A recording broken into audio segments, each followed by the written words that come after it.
This video sponsored by BuyMode app. BuyMode e-shopping application is one of the online shopping app now available on Play Store and App Store. இந்த BuyMode application மூலமாக நமது வீட்டுக்கு தேவையான அன்றாட use பண்ணக்கூடிய அனைத்து வகையான பொருட்களும் ஒரே இடத்தில் BuyMode இ-ஷாப்பிங் ஆப் மூலமாக பெஸ்ட் குவாலிட்டி மற்றும் பெஸ்ட் பிரைஸில் ஆன்லைனில் பர்ச்சேஸ் செய்து கொள்ள முடியும். இன்று நாம் உலகை உலுக்கும் ஒரு அதிர்ச்சியூட்டும் தகவலை பற்றி பார்க்க போகிறோம். சீனா ஒரு சக்தி வாய்ந்த அணு ஆயுதம் அல்லாத ஒரு புதிய வெடிகுண்டை உருவாக்கியுள்ளதாக செய்திகள் வெளியாகியுள்ளன. இந்த புதிய ஆயுதத்தின் பின்னணி என்ன, இதன் ஆபத்து என்ன, உலக நாடுகள் இதற்கு எவ்வாறு பதிலளிக்கப் போகின்றன என்பதை பற்றி இந்த வீடியோ தொகுப்பில் பார்க்கலாம். ராணுவ தொழில்நுட்பத்தில் உலகின் பல்வேறு நாடுகளும் தொடர்ந்து ஆய்வு செய்து வருகிறது.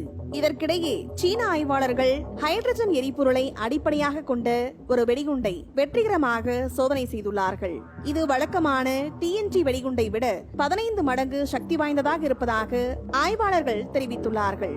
மேலும் இதில் கவனிக்க வேண்டியது என்னவென்றால் இது அணுசக்தி திறன் கொண்டது இல்லை என்று கூறியுள்ளார்கள். அதாவது இதுவரை உருவாக்கப்பட்ட ஹைட்ரஜன் வெடிகுண்டு அனைத்துமே பேரழிவை ஏற்படுத்தும் அணுசக்தி திறன் கொண்ட வெடிகுண்டாகவே இருந்த நிலையில் இது அணுசக்தி இல்லாத நான் நியூக்ளியர் எக்ஸ்ப்ளோசிவாக இருக்கிறது. தீப்பந்து வெடிகுண்டு என்பது ஒரு வகையான வெப்ப அழுத்த வெடிகுண்டாகும். இந்த வெடிகுண்டுகள் வெடிக்கும் போது சுற்றுப்புற காற்றில் இருந்து ஆக்சிஜனை எடுத்துக்கொள்வதால் வழக்கமான வெடிகுண்டுகளை விட அதிக வெப்பத்தையும் நீண்ட நேர தாக்கத்தையும் உருவாக்குகின்றன.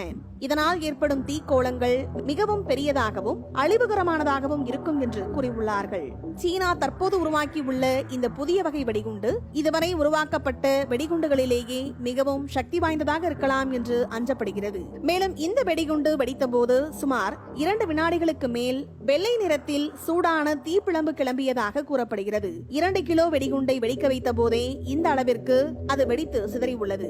இது TNT வெடிகுண்டை விட 15 மடங்கு சக்தி வாய்ந்தது என்றும் எந்த அணுசக்தி பொருளும் இல்லாத போதிலும் இது வெடித்த போது வெப்பம் 1000 டிகிரி செல்சியஸை எட்டியதாக சவுத் சீனா மார்னிங் போஸ்ட் தனது செய்தியில் குறிப்பிட்டுள்ளது.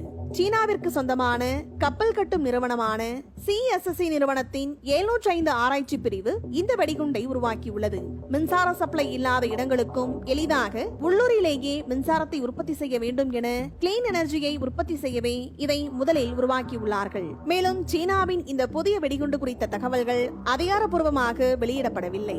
ஆனால் சில சர்வதேச ஊடகங்கள் மற்றும் பாதுகாப்புத்துறை ஆய்வாளர்கள் இது தொடர்பான தகவல்களை வெளியிட்டுள்ளார்கள். சீனாவின் உள்நாட்டு ஆயுத பரிசோதனையின் போது இந்த வெடிகுண்டு சோதிக்கப்பட்டதாகவும் அதன் திறன் வியக்கத்தக்க அளவில் இருந்ததாகவும் கூறியுள்ளார்கள்.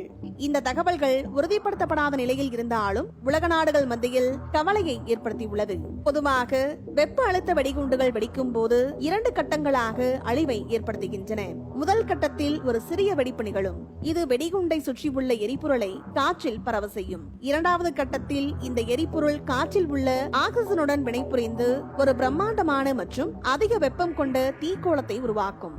இந்த வெடிப்பின் தாக்கம் ஒரு பெரிய பரப்பளவில் இருக்கும். மேலும் கட்டிடங்கள் தரைமட்டமாக்கப்படும். உயிரினங்கள் கடுமையான வெப்பத்தால் பாதிக்கப்படும் அல்லது உயிரிழக்கும் அபாயம் உள்ளது என்று கூறியுள்ளார்கள். சீனா இந்த சக்தி வாய்ந்த அணு ஆயுதம் இல்லாத வெடிகுண்டை உருவாக்கியுள்ளது உலக நாடுகள் மத்தியில் கவலையை ஏற்படுத்தியுள்ளது. இது ஒரு புதிய ஆயுத போட்டியை தூண்டலாம் என்றும் மற்ற நாடுகளும் இதுபோன்ற சக்தி வாய்ந்த ஆயுதங்களை உருவாக்க முயற்சி செய்யலாம் என்றும் அஞ்சப்படுகிறது. இந்த புதிய வெடிகுண்டு உலகெங்கும் தற்போது ஒரு பேசும் பொருளாக மாறியுள்ளது. ஏற்கனவே சீனா உலகில் உள்ள பல்வேறு நாடுகளுடன் மோதல் போக்கை கொண்டிருக்கும் நிலையில் இந்த வெடிகுண்டை சீன ராணுவம் எப்படி பயன்படுத்தும் என்பது குறித்து பலரும் கேள்வி எழுப்பி வருகிறார்கள். சீனா இந்த சக்தி வாய்ந்த ஆயுதத்தை உருவாக்கியதன் பின்னணியில் உள்ள நோக்கம் என்ன என்பது தெளிவாக தெரியவில்லை. இது உலக அளவில் தன்னுடைய ராணுவ வலிமையை காட்டவும் உலகளாவிய அளவில் தனது செல்வாக்கை அதிகரிக்கவும் சீனா மேற்கொள்ளும் முயற்சியின் ஒரு பகுதியாக இருக்கலாம் என்று ஆய்வாளர்கள் கூறுகிறார்கள்.